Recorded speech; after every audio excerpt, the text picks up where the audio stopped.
say some of the worst driving that they've ever seen, 75 miles an hour outside a Lincolnshire school. Now parents in the village of Marton near Gainsborough say that speeding is becoming a serious problem.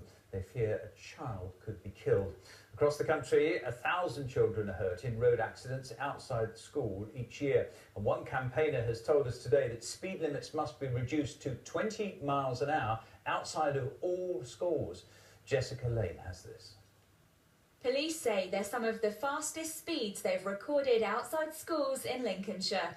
This week, 62 miles per hour. Last year, 75. Both here on this road outside Marton Primary School.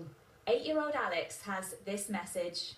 Well, I should slow down and just think that there's children walking home from school, and they should stick to the speed limit, really. 9-year-old Tegan saw two vehicles collide on the road. There was a tractor that was coming out when a car was going really fast. The tractor pulled out, not realising the car was coming out, and they ended up crashing. Police found more than 70% of drivers going faster than the 30 miles per hour limit. Almost 30% were doing over 40, with one driver recorded at 75 miles per hour. It is dangerous, and they're just not thinking about what they're doing. You know, we want to keep our children safe, and we can't do that if they're driving at those kind of speeds through our village. It always has been an issue, a safety issue, whenever we walk the children to a bus. We have to make sure that, you know, the older ones are on the outside, the younger ones on the inside, that the adult is almost like a human shield.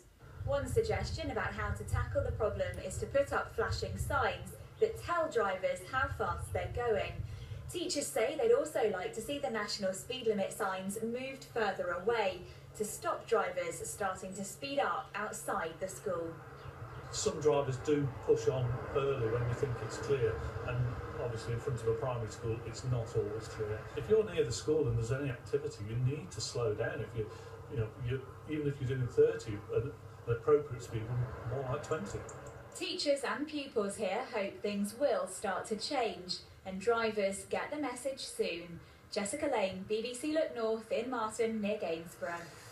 Well, on this one I spoke to Rod King, who campaigns for a 20-mile-an-hour speed limit in all built-up areas, and I asked him if it was realistic for all schools to have a 20-mile-an-hour limit outside of their building.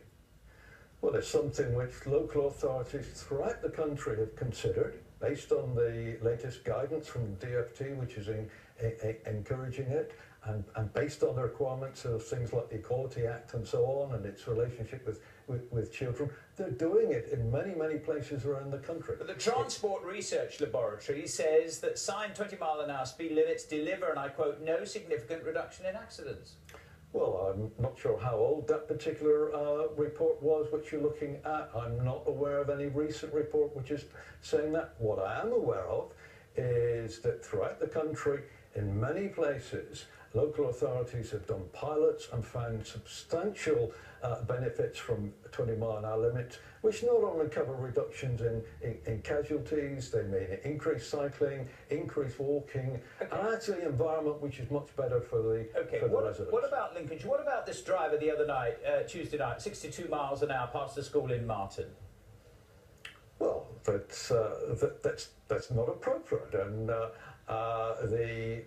main issue right here is that Lincolnshire County Council is not doing anything about it. It said that it is difficult to put in a 20-mile-an-hour limit, but that difficulty isn't there in other parts of the country. It's being overcome, and better, safer neighbourhoods are being delivered for residents and communities, which is what people want. What about those watching now, car drivers who won't be happy? I mean, the car's not going to be happy in third. You're going to have to go down into second. It's going to feel extremely slow if every built-up area anywhere near a school you're going at 20 miles an hour. Well, one of the differences is that when you put in wide area 20-mile-an-hour limits, you deliver a 20-mile-an-hour limit on everybody's home road. And that makes everybody feel much more part of it, feel much more owning it, feel much more that actually driving slower in those places is not going to make any difference to journey time, but makes a huge difference to the way in which people feel and live and can go about those communities with safety. Very interesting to chat with you tonight, Mr. King. Thank you very much indeed. Most grateful. There we are, subject of speed limits outside of schools. Another one you might want to comment on. Do you agree that speed limits should be cut to 20 in all residential areas, including outside of all schools? Or do you think that it's unfair on motorists that everyone should be punished for the mistakes of just a few or the actions of just a few? And if you have a view on that one, just a reminder, of course, the email address, north@bbc.co.uk, text number 81333, 81333, start the text with the word Look North. As I say, we'll have some before we finish at 7 o'clock.